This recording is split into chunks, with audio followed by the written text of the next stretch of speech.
بسم الله الرحمن الرحیم. مشرانو، ځوانانو، خویندې ورونو، ټول ستړي مه شئ. ویاړم چې نن د یو مخکښ سمونپال علامه فیضاني صاحب په هکله د خبرو کولو او د ده د فکر په اند یو څو ټکي تاسو سره شریکم. زه ډېر زیات متاثر هغه وخت شوم چې کله مې د فیضاني صاحب د ځان پېژندنې او خدای پېژندنې دوه ټکي د دې د خوځښت په سر کې ولیدل. زموږ او ستاسو ټولنه شکر د اسلامي ټولنه ده، ورسره سنتي ټولنه ده او ورسره طبیعي ټولنه ده.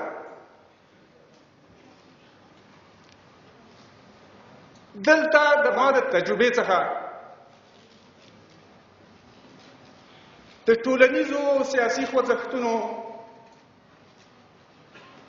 دوه ډوله وجود لري چې یو ته سمونپالنه ویلی شو او یو ته بدلون پالنه، یا یو ته اصلاحي او دویم ته انقلابي. زما په ژوند ستونزه دلته دا وه چې سمونپالنې او بدلون پالنې ترمنځ تړاو موجود نه و.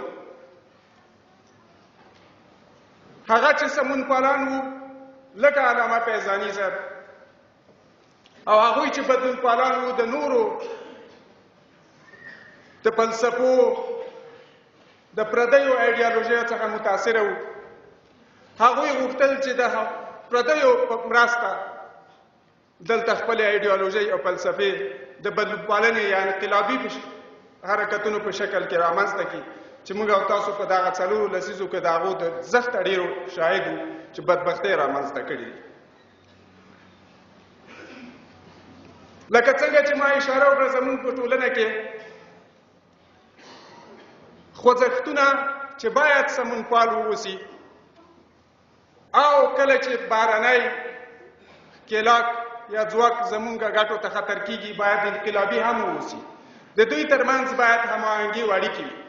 دغه اړیکې او هماهنګي له بده مرغه تر ننه هم ډېره کمزورې ده او کمزورې ښکارېږي.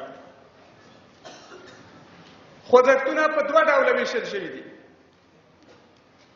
یو هغوی چې روحي، دیني او مذهبي اړخونو ته ډېر زیات توجه کوي.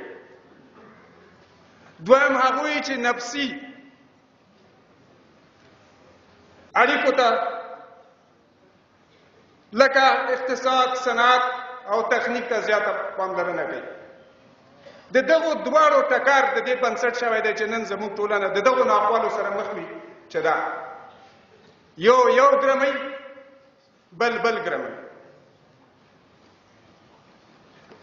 دلته دغه شان خوځښتونه په کار دي لکه ښاغلی مذهبي صاحب چې د علامه فیضاني صاحب زوی دی، چې مونږ وکولی شو دین، مذهب، اقتصاد، صنعت او تخنیک سره همغږی کړو او پرمختګ وکړو.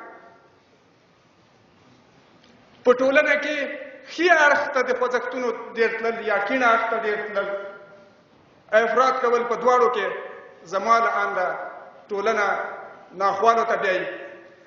او زما به د ټولو روڼانو نه او ستاسو ښاغلو نه دا هیله وي چې راځئ سمونپالنه خپله کړو، ځان وپېژنو